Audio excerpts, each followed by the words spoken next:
Welcome to Change Starts Here, a Franklin Covey education podcast for K-12 leaders driving meaningful change through bold thinking, real stories, and proven strategies for lasting impact. Now here's your host, Dustin Odham. Welcome back to the Change Starts Here podcast. I'm your host, Dustin Odham, and I need to start today with a tough reality. Across the U.S., our students are struggling.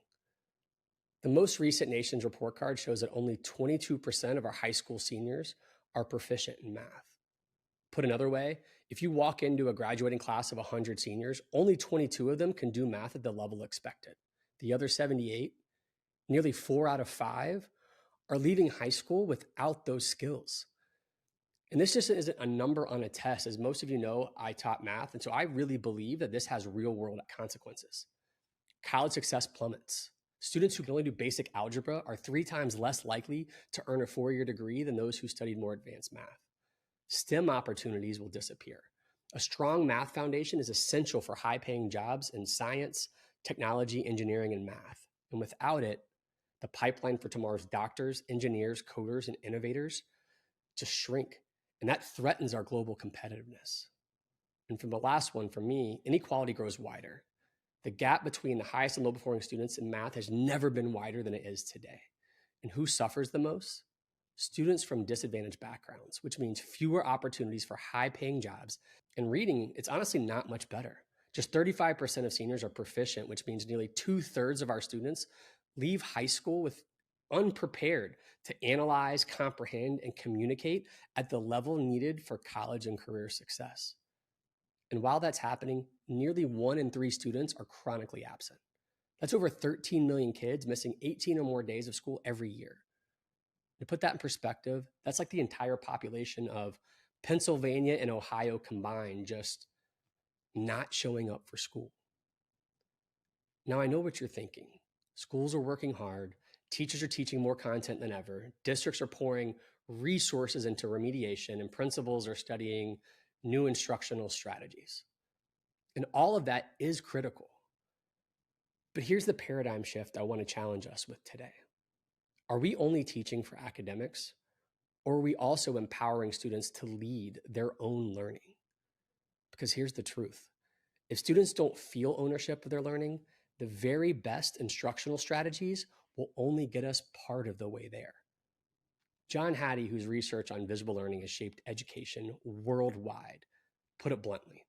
The biggest effects on student learning are when teachers become learners of their own teaching and when students become their own teachers. Think about that. The greatest gains don't come from a new textbook or a new app. They come from students when they step into the driver's seat of their own learning. And most of you have to know who Carol Dweck is, who gave us a concept of growth mindset.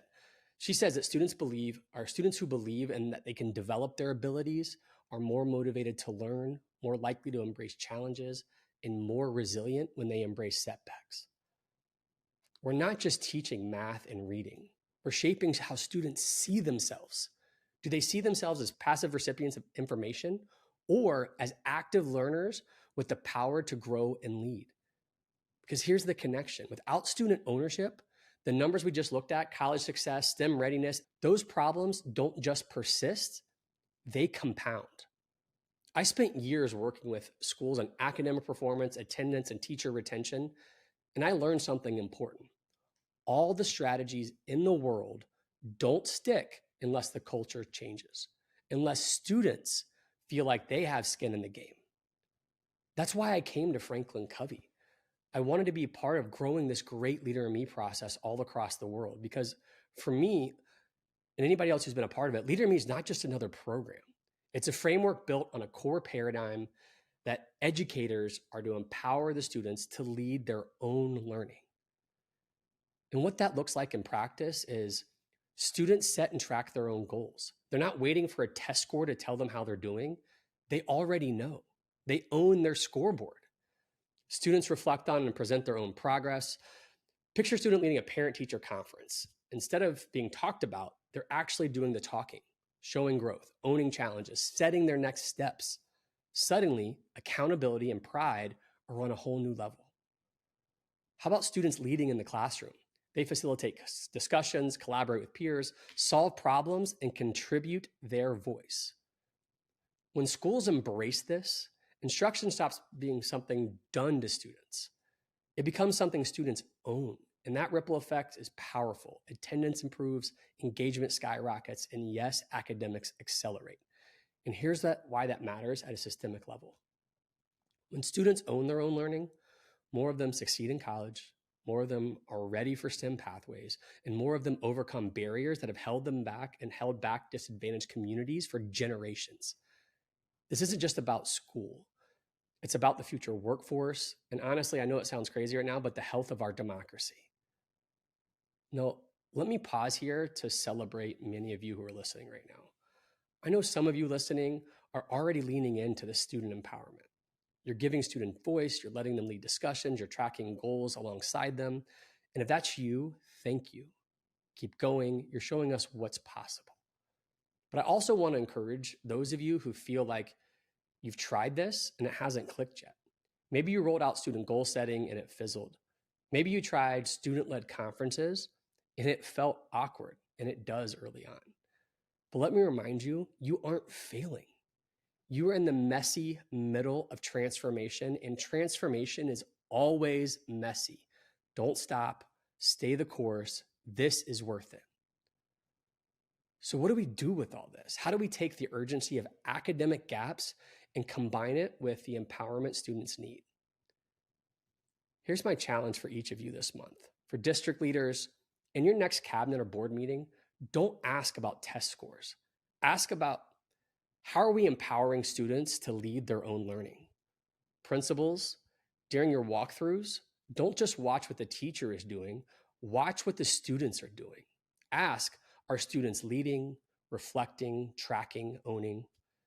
And teachers, look at your next lesson plan and ask, where could I shift responsibility from me to my students?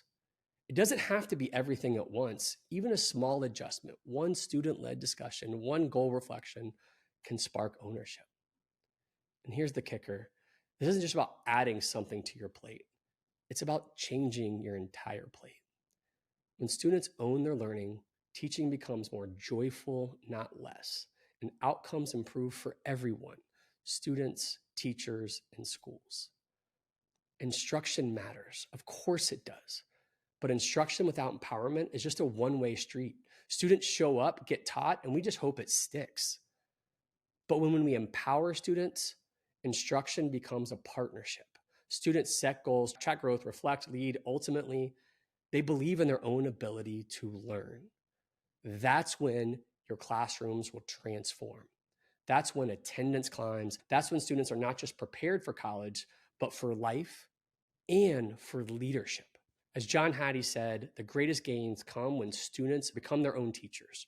As Carol Dweck taught us, students with a growth mindset rise to challenges instead of running from them. So let's go into October with urgency and hope. Let's create schools where students don't just attend, but belong. They don't just complete assignments, but they own their growth.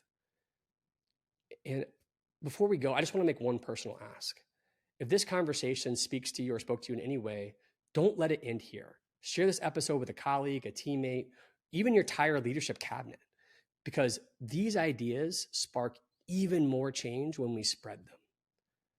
As always, please make sure you subscribe. This season, we're bringing powerful conversation with educational thought leaders, stories of transformation from real schools, and my favorite, practical tools you can use the very next day. You're not going to want to miss a single episode because each one is designed to help you lead with clarity, courage, and hope. Together, we can make this shift that takes instruction that covers content to instruction that empowers leaders. Because at the end of the day, change really does start here, and it starts with empowering students to lead their own learning. Have a great day. Franklin Covey Education is a trusted partner in developing leaders from the classroom to the boardroom in over 8,000 schools in over 70 countries.